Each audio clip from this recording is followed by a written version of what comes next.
Boa tarde a todas as pessoas presentes. Sejam bem-vindos, sejam bem-vindas.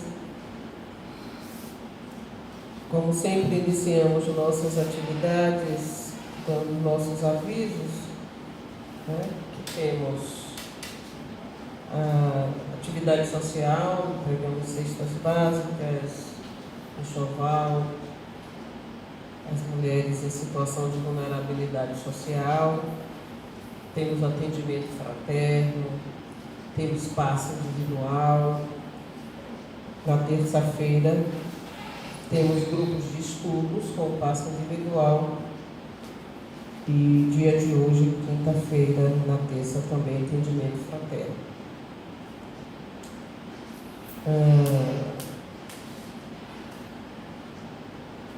O tema do mês, desse mês de maio, o tema é refletindo a obra de Jesus no lar. E hoje nós teremos a palestra do nosso irmão Ricardo Dantas, que já agradecemos, com o tema O Culto Cristão no Lar. Mas, como é de praxe também, nós vamos fazer a leitura do Evangelho e a nossa prece inicial.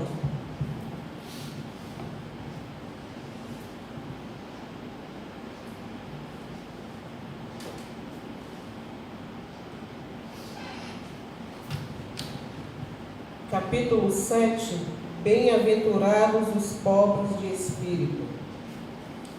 Subitem, mistérios ocultos aos doutos e aos prudentes. Item 7. Disse então Jesus estas palavras: Graças te rendo, meu Pai, Senhor do céu e da terra, por haveres ocultado estas coisas aos doutos e aos prudentes, e por as teres revelado aos simples e aos pequeninos. Mateus 11:25. Pode parecer singular que Jesus renda graças a Deus por haver revelado estas coisas aos simples e aos pequenos, que são os pobres de espírito, e por as ter ocultado aos doutos e aos prudentes, mais aptos, na aparência, a compreendê-las. É que sempre se entenda que os primeiros são os humildes, são os que se humilham diante de Deus e não se consideram superiores a toda a gente.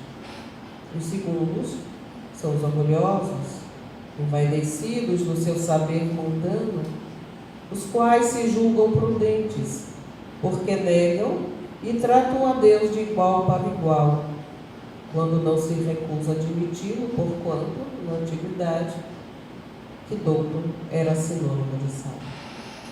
Por isso é que Deus lhes deixa a pesquisa dos segredos da terra e revela os do céu aos simples e aos humildes que diante dele se prostram.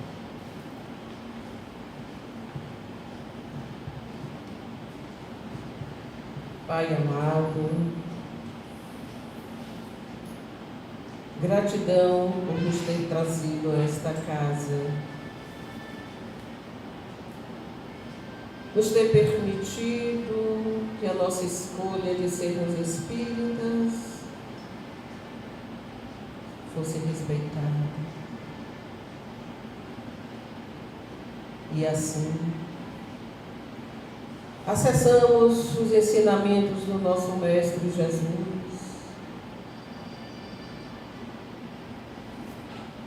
que nos direciona para a nossa evolução. Gratidão por estarmos juntos na tarde de hoje. E rogamos também, Pai, que permita a presença da nossa Mãe Maria Santíssima, de José e de Ismael,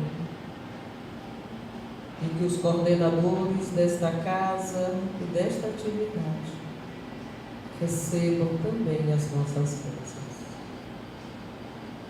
E assim, Iniciamos as atividades da tarde de hoje. E mais uma vez, falando do nosso tema, o culto cristão no lar, pelo nosso irmão Ricardo Dantas. A paz de Deus esteja nesse ambiente e que essa paz se estenda aos nossos lares e aos nossos familiares. E que o Mestre de Jesus nos ajude no entendimento desse tema que será trazido hoje à luz da doutrina espírita. Como já foi colocado aqui, o tema central desse mês de maio tem como base a obra Jesus no Lar, psicografia de Chico Xavier, ditado pelo Espírito Nélio Lúcio. E coube a gente hoje aqui refletir sobre o primeiro capítulo, cujo título é O Culto Cristão no Lar. É interessante, o próprio título já é muito interessante, né? Jesus no Lar. O que é que significa isso? Que nós precisamos, em caráter, vamos dizer assim, de urgência, né? Como diz Joana na sua obra Jesus e Atualidade, revisitar Jesus, não Jesus crucificado, mas o Jesus através de seus ensinamentos. Trazer Jesus para dentro do nosso lar. Não só para o nosso lar, já que nós estamos numa casa espírita, também trazer Jesus de volta à casa espírita, que às vezes tem deixado Jesus fora da casa espírita. Nós temos falado pouco de Jesus. Então hoje, durante esse mês, vamos falar bastante dele, já que o tema central exatamente é Jesus no lar. É Jesus ao nosso lado, esse irmão maior, esse nosso modelo e guia, conforme a espiritualidade disse a Kardec. Então a gente não pode esquecer jamais de Jesus. Não existe doutrina espírita sem Jesus. Então, eu trouxe aqui para a gente começar, logo na apresentação da obra, porque, como eu falei, a obra é ditada pelo Espírito Nélio Lúcio. Mas Emmanuel faz uma apresentação. Como em diversas obras psicografadas por Chico, até as próprias obras de André Luiz, vocês podem perceber que na apresentação, Emmanuel geralmente traz uma reflexão sobre aquela obra, sobre aquele tema que vai ser discutido naquela obra. E o que é que Emmanuel nos diz? Observe. Todavia, quando o homem, nós, percebemos a grandeza da Boa Nova, significa que a gente ainda não percebeu a grandeza dos ensinamentos morais do Cristo. Se nós já tivéssemos percebido, nossa vida seria muito diferente, né? Compreende que o mestre não é apenas um reformador da civilização, o legislador da crença, o condutor do raciocínio ou doador de facilidades terrestres, mas também, acima de tudo, o renovador da vida de cada um de nós.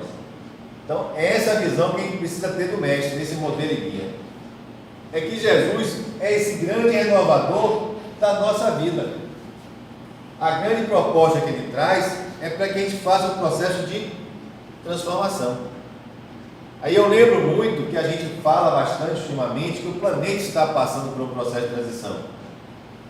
Mas não é o planeta fisicamente apenas, mas são os seus habitantes, somos nós que estamos aqui, encarnados e desencarnados, estamos passando pelo nosso processo de transformação. E esse processo não é um processo fácil. Olha o que Emmanuel nos coloca ali: o condutor do raciocínio ou doador de facilidades terrestres.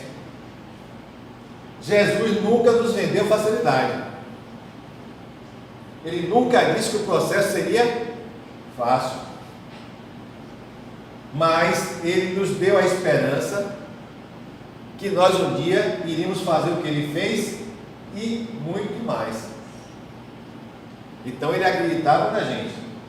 O problema é saber, nós acreditamos também na gente? Então a proposta do Cristo é a nossa transformação, é o nosso processo de mudança. Mas a gente tem que lembrar aquilo que Santo Agostinho colocou lá no Livro dos Espíritos. Para que a gente realize o nosso processo de mudança, de transformação, é necessário o quê? O autoconhecimento. Os Espíritos responderam a Kardec a uma pergunta que ele fez no Livro dos Espíritos. O sábio da antiguidade já nos disse: conhece a ti mesmo. Sem esse processo de conhecimento, se a gente não buscar olhar para dentro identificar o que precisa ser trabalhado, mudado, a gente não consegue fazer esse processo de transformação, né? Esse processo de mudança. E aí segue o próprio Emmanuel ainda, na apresentação da obra, vai dizer o seguinte: atingindo esse ápice do entendimento, quando a gente chegar a essa compreensão que Jesus é esse grande exemplo de transformação, de renovação, esse grande modelo e guia para todos nós. Então, atingindo esse entendimento, a criatura que somos nós traz um amigo celeste ao santuário familiar. Então, a gente traz de volta Jesus, mas trazer Jesus de volta ao nosso lar, como eu falei anteriormente, não é aquela imagem de Jesus crucificado, não. Trazer Jesus de volta ao nosso lar é buscar vivenciar no nosso lar os ensinamentos morais do Cristo. E como diz Emmanuel, o lar é a grande escola, porque é um ambiente mais difícil, podemos dizer assim, da gente vivenciar aqueles ensinamentos morais do Cristo. Porque a gente sabe que muitas vezes naquele ambiente familiar nosso estão os nossos maiores inimigos de vidas passadas. Que Deus, pela bênção da reencarnação, nos deu essa oportunidade de nos reencontrarmos, não para que a gente seja punido, não para pagar nada, mas para que a gente tenha uma grande oportunidade da reconciliação, né? E aí ele segue ali, ó, habilitando o aprendiz, que somos nós, a traduzir os ensinamentos eternos através de ações vivas. Não ficarmos só na teoria, mas partirmos para a ação. Buscarmos o conhecimento, o Espírito de Verdade nos disse no Evangelho, no capítulo 6, Espíritas amai-vos e instruí-vos. Busquemos a instrução, o conhecimento, mas é necessário a vivência, a prática, né, daqueles ensinamentos. E aí segue Emmanuel ali, ó. Quando o Evangelho penetra o lar, olha que interessante ele vai nos colocar, o coração abre mais facilmente a porta ao Mestre Divino. Então, se a gente não permite que o Evangelho, lembrando mais uma vez, o que é o Evangelho? Às vezes eu pergunto em algumas palestras, em alguns grupos de estudo, o que é o Evangelho segundo o Espiritismo que está aqui na minha mão? O que é que contém o Evangelho segundo o Espiritismo? Muita gente ali fora, de repente, quando a gente sair, pode ver aqui uma casa espírita e alguém pode perguntar, questionar, né? O que é que contém o Evangelho segundo o Espiritismo? É uma moral nova? Não. O que é que contém o Evangelho? Está escrito aqui na folha de rosto: os ensinamentos morais do Cristo. E a sua aplicação na nossa vida diária. É uma teoria que não é para ficar apenas na estante guardado. É um ensinamento para a gente poder internalizar e buscar vivenciar. E o primeiro lugar que nós devemos buscar vivenciar esses ensinamentos seria onde? No ambiente familiar. Como eu falei anteriormente, a própria espiritualidade coloca isso, é um ambiente talvez mais difícil da gente vivenciar, porque está diariamente com aquela pessoa. Quando você discute, briga com alguém de repente fora de casa, você de repente vai encontrar aquela pessoa uma semana depois, 2 semanas depois, até um mês depois, um ano depois, as coisas já amenizaram. Em casa não. Você discute, às vezes briga, questiona, e no dia seguinte você acorda no mesmo ambiente daquela pessoa. Então não tem como fugir. Você tem que realmente enfrentar o problema, né? Então, trazendo essa abertura aqui de Emmanuel, que ele faz essa abertura da obra, nos mostrando a importância de trazermos Jesus de volta ao lar, a gente vem para o primeiro capítulo, que é exatamente o culto do Evangelho, o culto cristão no lar. O que é o culto cristão no lar? Nessa obra, o que é que acontece? Jesus inaugura, a gente pode afirmar que Jesus inaugura o Evangelho no lar. Nessas reuniões que ele realizava na casa de Pedro, ele inaugurou no planeta os primeiros evangelhos no lar. Aquele evangelho que a gente tem o hábito de fazer semanalmente no nosso lar. Jesus fazia esse evangelho na casa de Pedro com seus discípulos. Vejam a importância de fazermos o evangelho do nosso lar, para poder amenizar, harmonizar, equilibrar o ambiente da nossa casa. Se a gente faz semanalmente, e mesmo assim, às vezes, o ambiente fica desequilibrado, porque nós estamos ainda no planeta de transição, saindo de um planeta de provas e expiações para um planeta de regeneração. Os habitantes daquele ambiente, daquele lar, são espíritos imperfeitos. Nós somos imperfeitos. Então, mesmo com todo esse estudo, mesmo realizando o Evangelho semanalmente, não tem ambiente no planeta Terra, não tem lado no planeta Terra que não tenha os seus momentos de desarmonia e de desequilíbrio. Já que nós somos imperfeitos, estamos no processo de aprendizado. Então, o que é que Nélio Lúcio nos coloca? O berço doméstico é a primeira escola e o primeiro tempo da aula. Então, observe, o ambiente familiar é a primeira escola, porque é naquele ambiente que você vai aprender para praticar aonde? Lá fora. Não tem que você praticar lá fora sem você exercitar dentro do seu lar. Então é aquele ambiente, na convivência com seus familiares, que você vai aprender, colocar em prática os ensinamentos morais do Cristo. E aí ele continua, a paz do mundo, olha que interessante, lembra a música de Nando Cordel, né? A paz do mundo começa em mim. Aqui ele está dizendo que a paz do mundo começa sobre as telhas a que nos acolhemos. A paz do mundo começa no nosso lar. A gente às vezes fica discutindo a paz do mundo, né? A gente quer a paz lá na Ucrânia com a Rússia, a gente quer a paz lá na Palestina. Mas será que a gente tem buscado construir a paz dentro do nosso lar? Será que a gente tem procurado construir a paz dentro de nós? Porque muitos de nós vivemos em guerra interna. Muitas famílias vivem em guerra e a gente quer construir a paz no mundo. Será que a gente vai conseguir construir a paz no mundo se a gente não consegue construir a paz dentro da gente? Se a gente não consegue construir a paz dentro do nosso ambiente familiar? Então aqui, Nélio Lúcio questiona, se não aprendemos a viver em paz entre quatro paredes, como aguardar a harmonia das nações? Se a gente não consegue viver em paz dentro de quatro paredes, com 1, 2, 3 familiares, como é que a gente quer a paz no mundo? Com essa quantidade de pessoas que existem no mundo, diferentes, cada um pensando de uma forma diferente. Então, é no lar que a gente precisa começar a exercitar. Por isso tem uma frase que eu lembro sempre, quando eu tenho a oportunidade, que é atribuída a Maria Teresa, quando alguém questiona ela sobre a questão da paz no mundo, ela responde, vá para casa e ame a sua família. Porque se a gente começar a construir essa paz dentro de nós, se a gente começar a construir essa paz no nosso ambiente familiar, um dia a gente vai alcançar essa paz no mundo. Porque o processo, observe, é do individual para o coletivo, não é o inverso do coletivo para o individual. O processo é de dentro para fora, não é de fora para dentro. Então, é esse convite que o Cristo nos faz. Por isso que Nélio Lúcio vem com a proposta, que é o título do livro, Jesus no lar. Porque é no lar que a gente vai começar a construir a paz, o reino de Deus que Ele tanto nos convida a construir.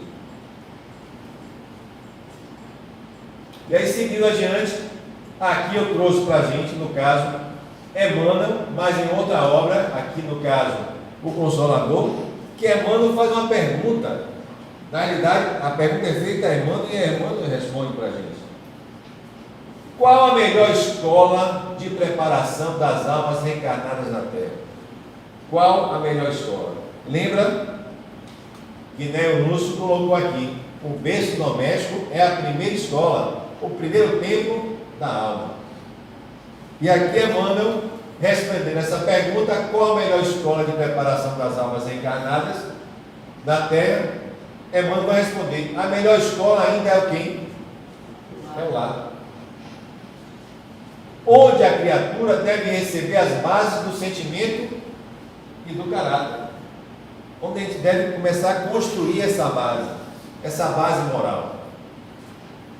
Os estabelecimentos de ensino propriamente do mundo podem instruir, mas só o Instituto da Família pode educar. A escola, ela instrui, a família educa. E principalmente educa moralmente. Se a gente parar para pensar, tiver um olhar mais atento, a gente vai perceber que o grande problema da humanidade, a grande crise da humanidade é a crise do quê? Moral.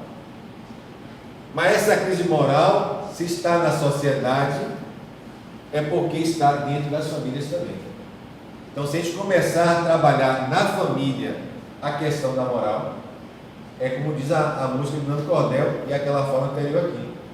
Se a gente construir essa moral dentro do ambiente familiar, essa moral vai se estender para a sociedade, já que a família é a base da sociedade. Então, a gente não pode construir fora se a gente não conseguir construir dentro.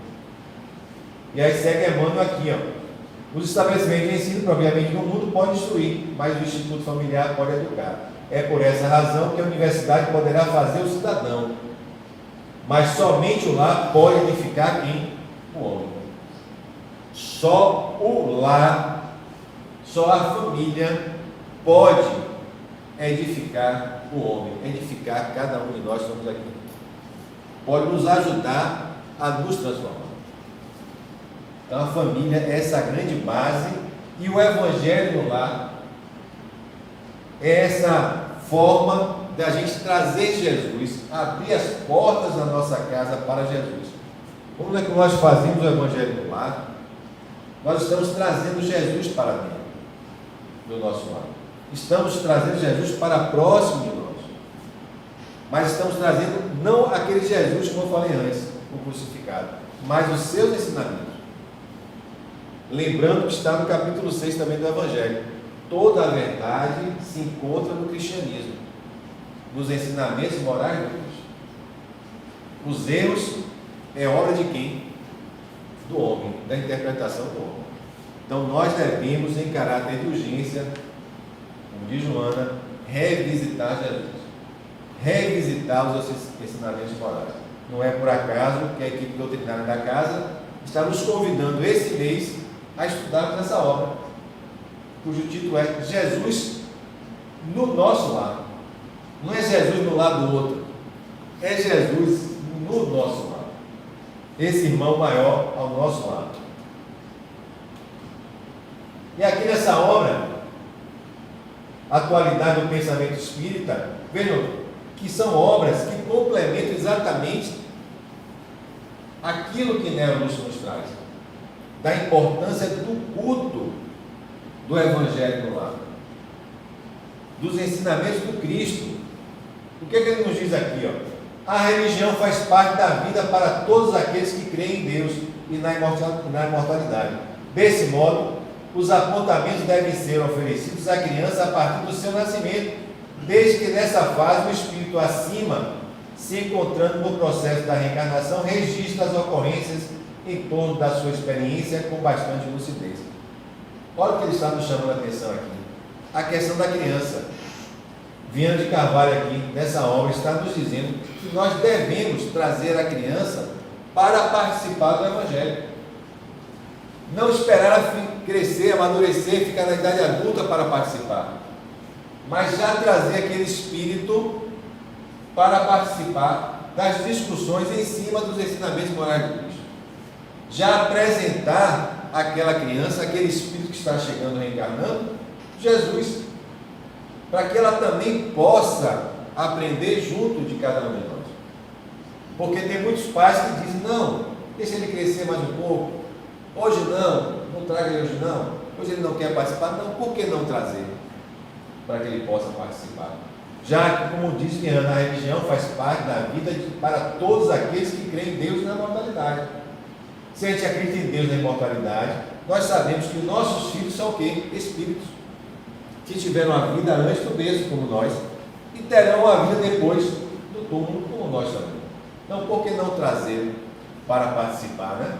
Não importa a idade. Então, devem ser oferecidos esses ensinamentos, esses apontamentos, como diz a Liliana, à criança a partir do seu nascimento. É questionado às vezes, Divaldo conta que uma mãe questionou a ele: a partir de quando eu devo trazer, né, o meu filho para participar do Evangelho? Ele disse: desde a hora que ele estava no seu ventre. A mãe já deveria estar conversando com aquele espírito a respeito dos ensinamentos morais do Cristo. Não precisava nem deixar de nascer. Não basta ele nascer, não. Antes do nascimento, ele já deveria estar conversando com ele a respeito dos ensinamentos morais do Cristo. E nós sabemos que ali existe um espírito. E tudo aquilo ali que seja dito vai ficar registrado na mente daquele espírito. E aqui ela coloca, interessante aqui nessa obra Vivências do Amor em Família, olha o que é colocado: um educador consciente jamais deverá negligenciar a educação para a imortalidade. Se o filho está doente, porque é aquilo que ele falou, né? Não vou trazer meu filho para participar do Evangelho. Aí ele não quer participar. Olha a reflexão que é feita nessa obra. Se o filho está doente, ele faz tomar remédios. Se o filho não quer ir à escola, ele não se dá por vencido e faz a criança estudar. Se por acaso um filho seu diz que, quando ele estiver doente, disser para você que não quer tomar o remédio, você simplesmente não vai dar o remédio a ele? Não. Você vai fazer ele tomar o remédio. Se ele disser que não quer ir para a escola, algum pai: não, você não vai não para a escola, não. Vai fazer que o filho vá à escola. Ele continua ali, então, né? Então, ele não se dá por vencido e faz a criança estudar. Mas, se menospreza a formação do campo religioso, é porque não reconhece a importância da dimensão espiritual dos filhos. Então, se por acaso, no caso da doença, você não deixa o seu filho deixar de tomar o remédio, no caso da escola, você não deixa ele ir para a escola, por que é que na hora de buscar trazer os ensinamentos, os apontamentos, os ensinamentos morais do Cristo, você negligencia? Aqui, como ele fala aqui, ó, ele não traz, né? O termo que ele usa aqui, cadê? Negligencia a educação espiritual. Por que você faz isso? É porque você não está dando a importância devida àqueles ensinamentos. Porque se você tiver consciência que aqueles ensinamentos são importantes para o seu filho, você vai trazer ele a participar do Evangelho, né? Daquela discussão. E ele continua aqui, ó: o Evangelho em família é um procedimento essencial para o grupo familiar, da mesma forma que a alimentação, o repouso e tudo aquilo que diz respeito às necessidades básicas. Então, se você tem essa preocupação com a parte da alimentação, com a parte do repouso, por que não tem essa mesma preocupação com essa parte religiosa? Com esses ensinamentos que vão ajudar no seu processo de crescimento, não só o seu, mas de toda a sua família. Então, é porque, como estava no slide anterior, você não está dando a importância devida a essa parte. Você está cuidando do material ainda, você está muito focado no material e você está deixando de lado o espiritual. Então, nós, como espíritas, não devemos abandonar o material de forma alguma, mas devemos ter uma preocupação maior com a questão espiritual, já que nós temos consciência, ou devemos ter consciência, que nós somos espíritos imortais, né? Então ele continua ali, ó: é uma prática singela que todo e qualquer indivíduo pode e deve fazer, seja qual for a sua religião, independente de você ser espírita ou não. Aqui a gente não está discutindo qual o segmento doutrinário. Qualquer que seja a religião, você deve dar a importância devida aos ensinamentos religiosos, aos ensinamentos morais. Veja que Kardec, quando ele traz aqui o Evangelho, logo na introdução, ele chama a atenção que a parte que ele buscou trazer dos Evangelhos foi exatamente os ensinamentos morais, porque são ensinamentos comuns a todas as religiões. Então, todas as religiões vão focar no amar ao próximo, com amar a si mesmo, no amar a Deus, na caridade. Então, é um ponto comum a todas as religiões. Então, por que não trazer o Evangelho para dentro do nosso lar, trazer Jesus para dentro do nosso lar, com seus ensinamentos, nos convidando a amar até os nossos inimigos. E onde é que estão, muitas vezes, os nossos maiores inimigos? Dentro do nosso próprio lar. Mas o véu do esquecimento, essa misericórdia divina, faz a gente esquecer o mal que nós cometemos no passado. Mas Deus, na sua bênção, na sua infinita bondade, faz com que a gente reencarne no mesmo ambiente familiar, com aquele espírito de vidas passadas, para que a gente possa, utilizando os ensinamentos morais do Cristo, buscar a reconciliação, para que a gente possa seguir com aquele irmão no caminho do bem, praticando o bem, que é a grande proposta do Cristo, né? Então, tudo isso é importante que a gente tenha consciência para poder te buscar praticar e dar a importância de vida, né? Hoje, muita gente, hoje eu não vou fazer o evangelho, não, hoje eu não vou fazer porque eu tenho um compromisso. Se você tiver uma responsabilidade profissional, você vai deixar de ir para o trabalho porque você surgiu um compromisso? Não. Por que você faz isso em relação ao evangelho no lar? É porque você não dá a importância devida que deve ter. É um compromisso seu com a espiritualidade. É um compromisso que você assume junto à espiritualidade para que eles possam ajudar você e os seus familiares naquele processo de transformação. Você tem que fazer a sua parte também. Não é só esperar que venha tudo de fora para dentro, que caia. Não. Você tem que fazer o seu processo, o seu esforço. Isso faz parte de uma lei de Deus, que é a lei de trabalho, né? Um dia todos nós seremos anjos, diz uma música também, mas a gente precisa acreditar em o quê? Trabalhar, fazer a nossa parte.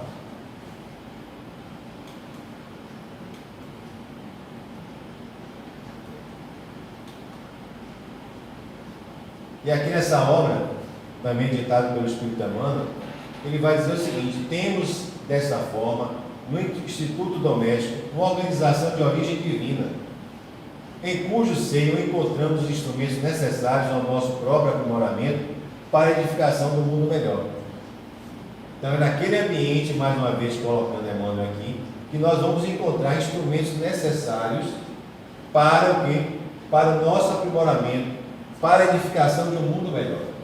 Então, é no ambiente familiar que a gente vai reencontrar aqueles que nós precisamos nos reconciliar, para que, se reconciliando, a gente possa mutuamente se ajudar, e mutuamente se ajudando, a gente possa ajudar o planeta.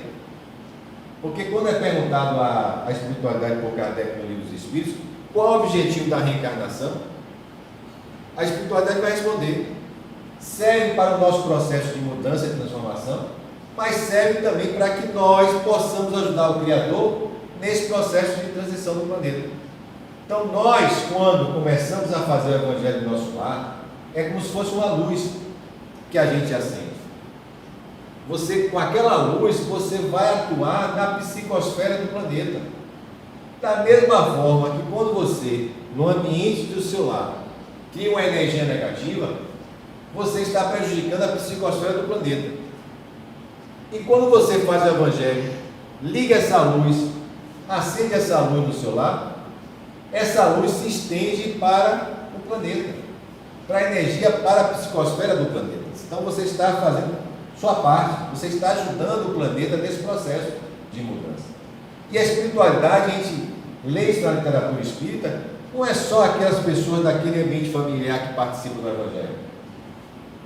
São os encarnados, mas a espiritualidade permite que alguns desencarnados participem também daquele Evangelho no seu lar, para que eles possam também aprender. Então vejam a importância, você está ajudando não só os seus familiares, seus próximos mais próximos, mas também aqueles irmãos carentes, que são convidados a participar daquele ambiente. E quando você permite isso, você está ajudando o planeta nesse processo de mudança, para que ele se transforme de um planeta de provas e expiações para um planeta de regeneração, para que ele seja um planeta, um mundo melhor. Quem aqui não quer um mundo melhor? Todo mundo quer, mas temos que fazer a nossa a nossa parte. E aí segue Emmanuel: de todos os institutos sociais existentes na Terra, a família, olha a importância da família, é o mais importante do ponto de vista dos alicerces morais que regem a vida.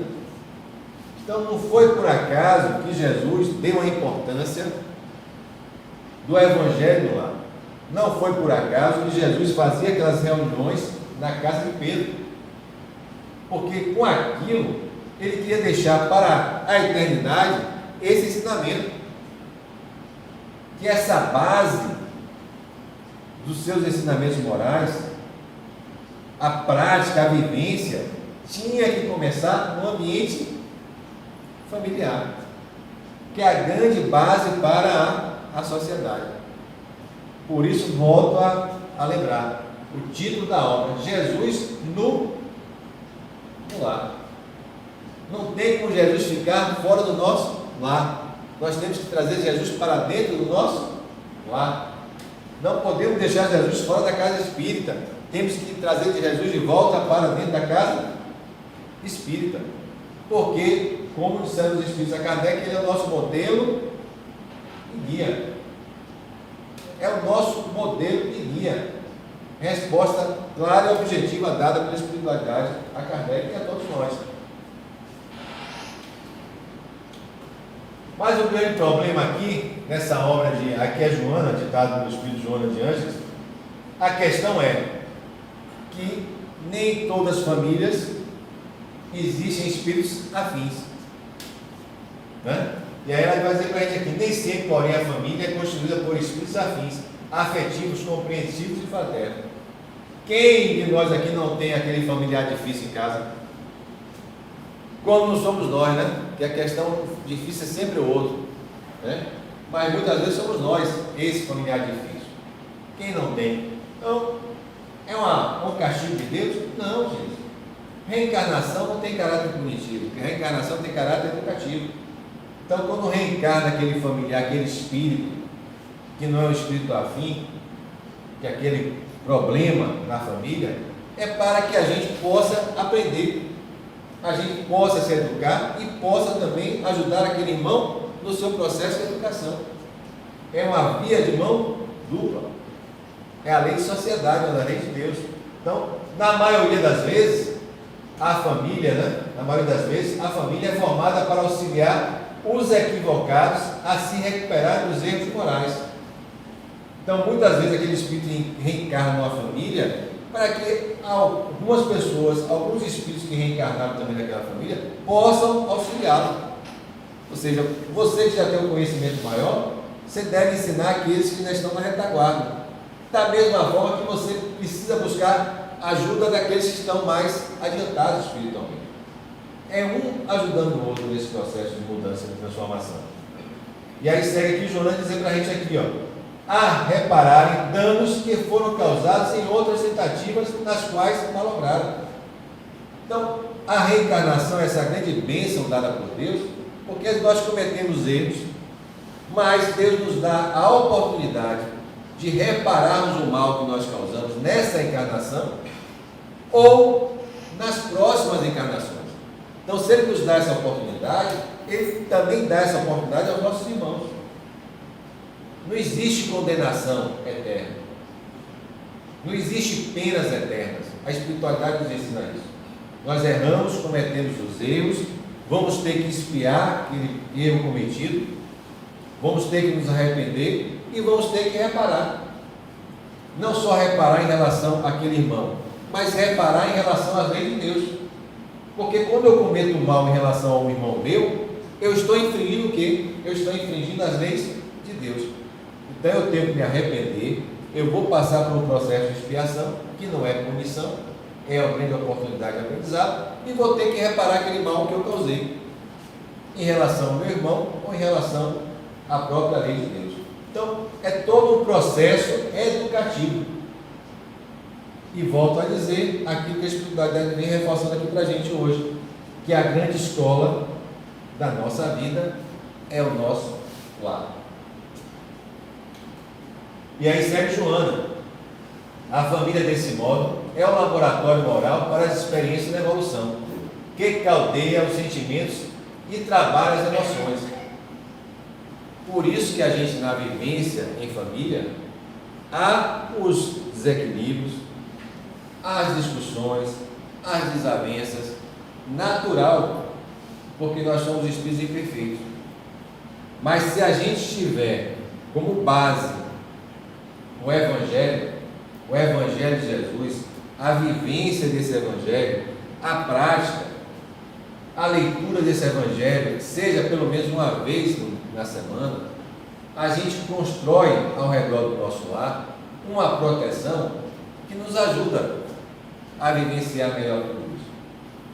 Não é por acaso que Jesus, ele convidava os seus discípulos, quando entrassem em qualquer lar, a dizer que a paz de Deus esteja nesse ambiente. Por que a gente não faz o mesmo ao chegarmos em casa? No lugar de a gente chegar com aquele mau humor, discutindo, brigando, às vezes xingando, ao chegarmos em casa, mentalizarmos, falarmos ou mentalizarmos que a paz de Deus esteja nesse ambiente. Ao fazermos isso, nós estamos construindo uma psicosfera diferente. Nós estamos criando, através do nosso pensamento, da força do nosso pensamento, uma proteção no ambiente do nosso lar, que vai nos ajudar nesse processo educativo. É bem melhor do que você ficar chegando em casa reclamando, xingando, se aborrecendo o tempo todo. Então, perceba, reflita, pense bem naquilo que você está mentalizando ao chegar em casa. E ela segue ali: desde que o amor seja, e trabalhe as emoções, proporcionando oportunidade de equilíbrio, desde que o amor seja aceito como grande equacionador dos desafios e das dificuldades. O grande antídoto, o melhor antídoto, o melhor remédio para todo esse processo, às vezes, desequilíbrio, desarmonia no lar, se chama o quê? O amor. Esse amor proposto pelo Cristo. É muito bonito a gente falar, praticar o bem, perdoar, ser benevolente, ser indulgente, distante, fora de casa. A dificuldade maior é vivenciar tudo isso dentro do ambiente familiar. Por isso que a espiritualidade da igreja nos diz que a caridade precisa começar em casa. Mas fácil, quem disse que era fácil? Não é fácil, mas nós temos que nos esforçar para buscar vivenciar isso no ambiente familiar, porque se a gente conseguir, dentro de 4 paredes, vivenciar essa harmonia, essa paz, a gente vai conseguir um dia transformar esse planeta, construir essa paz, essa harmonia no planeta. Vai demorar um pouco? Vai, mas a lei de progresso é a lei de Deus. A gente pode adiar, mas não vamos poder evitar essa transformação, essa mudança. Então, desde que o amor seja aceito como grande equacionador dos desafios e das dificuldades. Imagine, Jesus disse que nós podemos amar até os nossos inimigos. A proposta dele é que a gente ame até os nossos inimigos. O que significa amar até os nossos inimigos? A espiritualidade, no capítulo 12 do Evangelho, segundo o Espiritismo, vai dizer: não é ter por ele a mesma sintonia, a mesma energia que você tem por um amigo, mas é nosso lar. Imagine, se o lar é a grande escola para a transformação do planeta, e a gente fica alimentando ódio, ressentimento, mágoa no ambiente familiar, como é que a gente vai querer construir essa harmonia, essa paz no ambiente maior da família universal? Fica difícil, né? E aqui o Evangelho, já que nós falamos tanto do Evangelho, não é o pai quem cria o espírito do seu filho. Ele mais não faz do que ele forneceu o invólucro corpóreo, cumprindo-lhe, no entanto, auxiliar o desenvolvimento intelectual e moral do filho para fazê-lo progredir. Não. O que é que o Evangelho, nesse capítulo, honrai o vosso pai e a vossa mãe, quer nos dizer? Que os nossos filhos são espíritos como nós, que trazem uma bagagem de vidas passadas, como nós trazemos uma bagagem de vidas passadas, e vamos levar uma bagagem para as vidas futuras.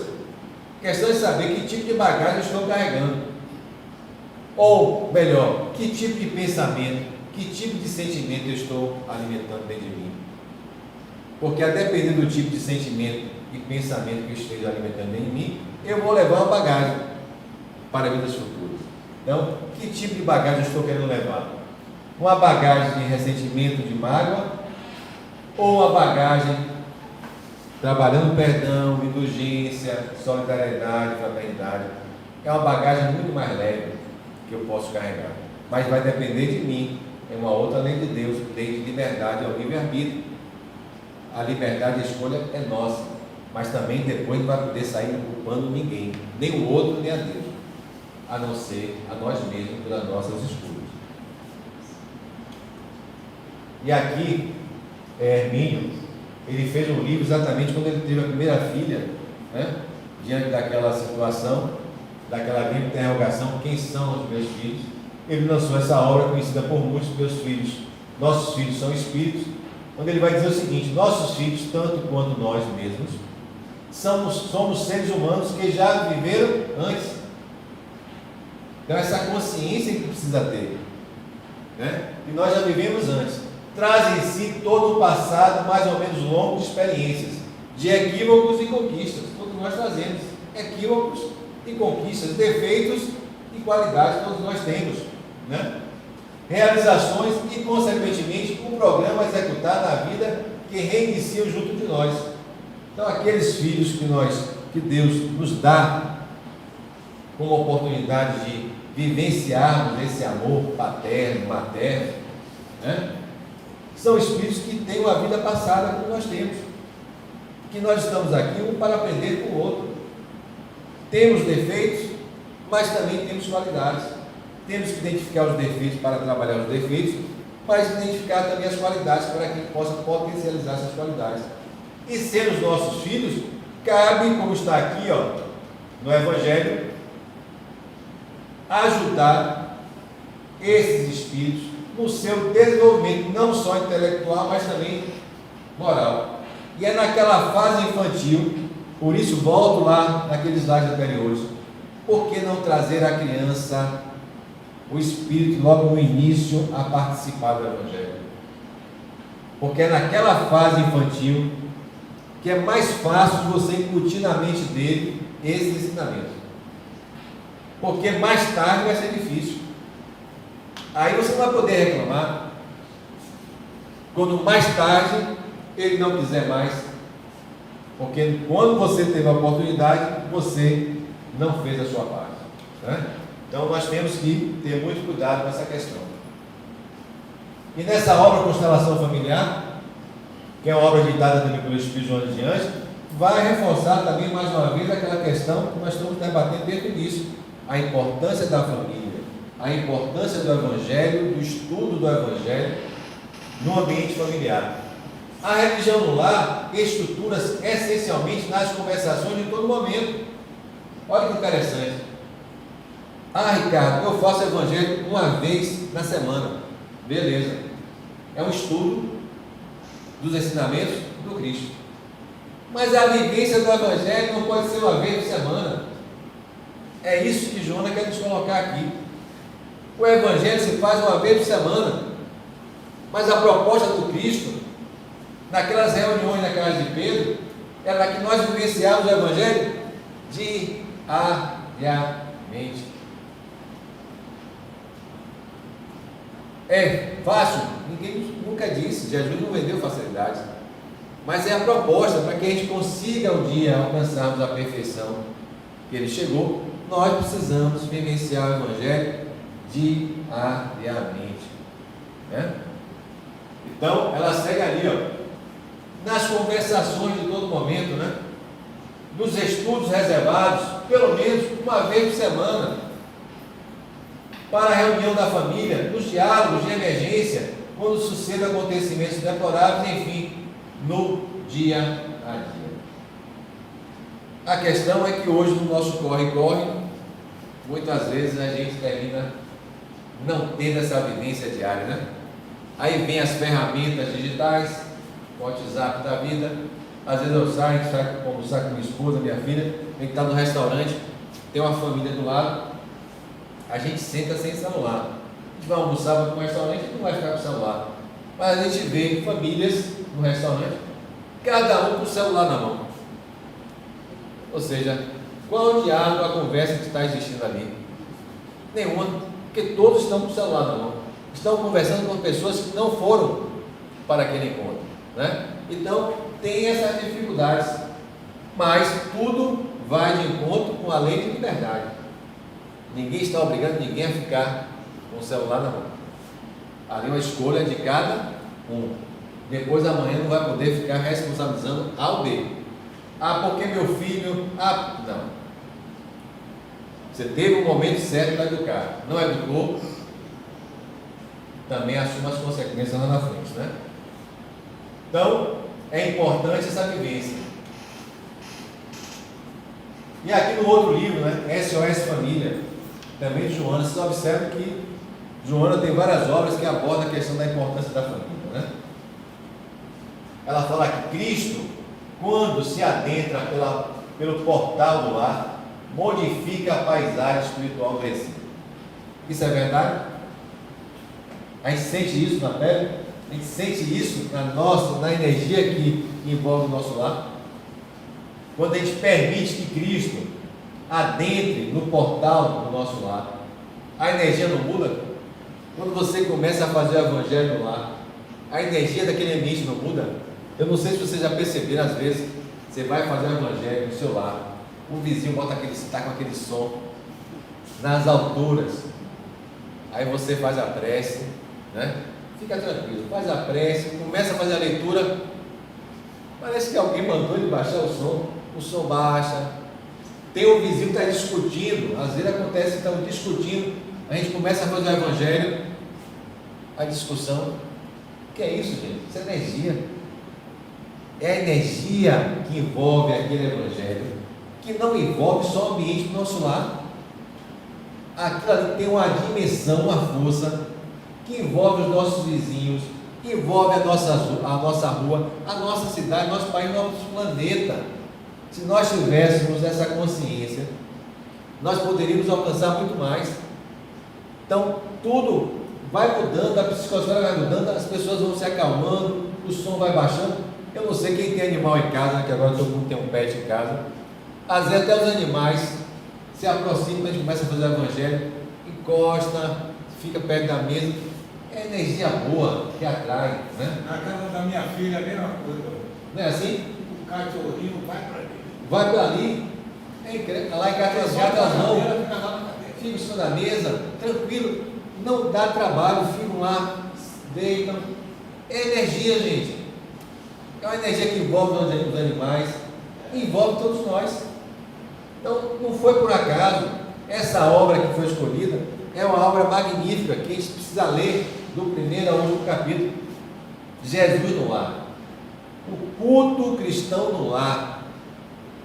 O culto cristão no lar não é só leitura, nós não podemos ficar só na leitura, é a vivência, como disse Joana no último slide, é a vivência diária desses ensinamentos, né? Então, seguindo ali, ó, as cargas de vibrações deletérias, os miasmas da intolerância, os toques nauseantes da ira, as palavras azedas vão que rareando. Aquilo que a gente coloca para fora em relação com os nossos familiares, quando a gente faz o evangelho, aquelas energias negativas vão sendo limpas, né? Trabalhadas, né? E se modificam as expressões, da desarmonia, desconforto, produzindo natural condição de entendimento, de alegria, de refazimento. Porque como nós não somos imperfeitos, né? Nós cometemos equívocos. Às vezes a gente termina brigando, discutindo, mas quando a gente faz o evangelho, ameniza um pouco a situação, as energias vão ficando melhores, e aí vai abrindo porta para o entendimento, né? Aquela ira, aquele mau humor, aquela desarmonia vai deixando de existir, as pessoas vão voltando a se falar. Por quê? Porque a gente colocou na nossa mente, nossos pensamentos, no momento do estudo do Evangelho, da leitura do Evangelho, nossos pensamentos estão em quem? Naquele que é nosso modelo e guia, em Jesus. E a energia muda, e mudando a energia da casa, o ambiente volta a harmonizar e equilibrar. e aí está chegando ao final, quando a família se predispõe a acessar o psiquismo divino, o lar se converte em um celeiro de paz ante os tormentos que dilaceram a criatura humana, vitimado pela ignorância acerca dos compromissos que caracterizam os vínculos familiares. Então, quando nós começamos a acessar esse psiquismo divino, através do Mestre Jesus, esse Mestre guia, a gente atrai para nós, para o meio do nosso lar, essa energia positiva, que ajuda a cada um de nós aqui, e ajuda os nossos familiares, e ajuda, como eu falei aqui anteriormente, até o nosso planeta, não só os nossos vizinhos, mas o nosso planeta. E aqui ela diz, por que isso? Porque a gente vivencia o amor, que foi a grande proposta do Cristo, que nós amássemos uns aos outros como Ele nos amou. E o Evangelho é esse roteiro para praticarmos esse amor. Qualquer dificuldade no ambiente doméstico será sempre, olha o que ela afirma, será sempre suavizada mediante a vivência de quem? Do amor, proposto pelo Cristo. O antídoto que gera saúde espiritual e recupera a vitalidade dos laços de afeto. Então, o amor é esse grande remédio, né? Que termina recuperando a saúde espiritual e a vitalidade dos laços de afeto. Então, a proposta da obra de Nélio Lúcio, que a gente complementou com algumas outras obras de André, de Emmanuel, de Joana, só reforça essa grande proposta do Cristo, né? Para que a gente possa se amar. É considerado o 11º ensinamento, que a gente possa se amar uns aos outros como Ele nos amou. E esse amor, a vivência desse amor, não é viver no mar de rosas, que nós não somos perfeitos. Nós vivemos ainda no planeta de provas e expiações e somos imperfeitos. Mas é você, aquilo que está escrito também aqui no capítulo 100 Perfeitos do Evangelho, é você procurar se esforçar o máximo para vencer as suas más inclinações, os seus maus hábitos. E o melhor caminho, o melhor roteiro para a gente poder vencer, superar esses maus hábitos que a gente ainda traz, esses vícios que nós trazemos. O grande roteiro é o Evangelho. E o maior remédio para a solução de tudo isso, como diz aqui essa obra, é exatamente o amor, a prática, a vivência do amor, que foi o convite feito pelo Cristo. Então, não vamos deixar Jesus fora do nosso lar. Vamos trazer Jesus para próximo de nós, através dos nossos pensamentos, dos nossos sentimentos, das nossas ações, não apenas da nossa leitura. Não fiquemos só na leitura.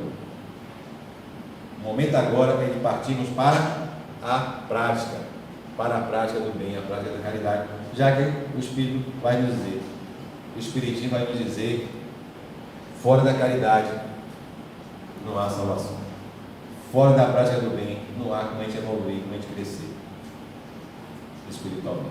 Então, que a paz, o amor e a alegria nos envolva hoje e sempre.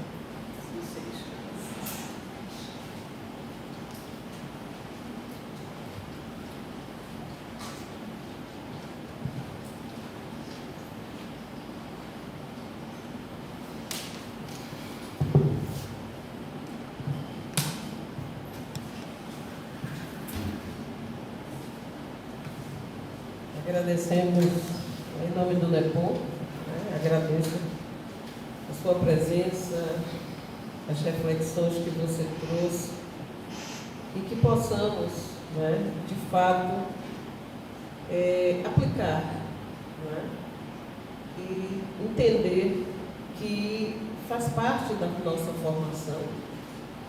nossa formação espiritual, porque a cada dia que acessamos um pouco da literatura, do conteúdo do Evangelho, que vai ficando no nosso inconsciente e como seres eternos, isso será lembrado e acessado no momento certo.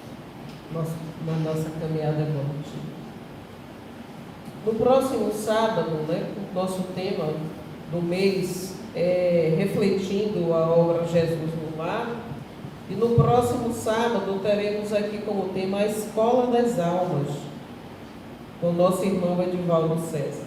Estejamos aqui juntos no próximo sábado. E finalizando, lembrando que o passe é individual e que agora faremos o nosso agradecimento com uma prece. Gratidão, Pai, por estar nessa escola, teu planeta Terra, encarnados. Gratidão por termos uma casa de oração, que nesse espaço estamos tendo a oportunidade de acessarmos os ensinamentos do Cristo. Gratidão por termos uma mente sadia, que possamos refletir sobre tudo isso. E rogamos a Ti e ao nosso Mestre Jesus, a nossa Mãe Maria Santíssima, aos irmãos, amigos que aqui estão, de todos nós encarnados e desencarnados, continuemos tendo a chance de aprender para evoluir. Que nossa Mãe Maria Santíssima possa cobrir com seu manto os irmãos que ainda estão indecisos, que ainda duvidam da existência do Cristo, que ainda não conseguem seguir a luz. E rogamos também para que esta mesma luz possa cobrir este planeta, a sua psicosfera, a sua atmosfera, e que estejamos juntos na amorosidade, contribuindo da melhor maneira possível para a sua evolução. Gratidão por tudo isso. E que estejamos aqui na próxima semana. Que assim seja e assim é.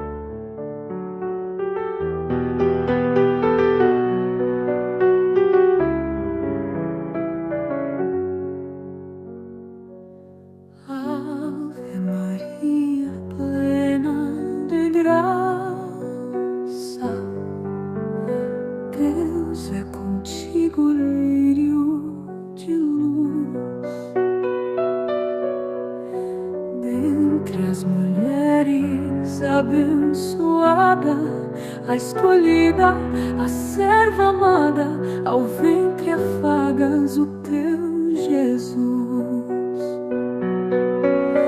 Doce mãezinha, eu me ajoelho a contemplar o amor que te flui. Cantas baixinho em doce enlevo e ajoelhada aos pés do berço feliz, embalas o teu Jesus.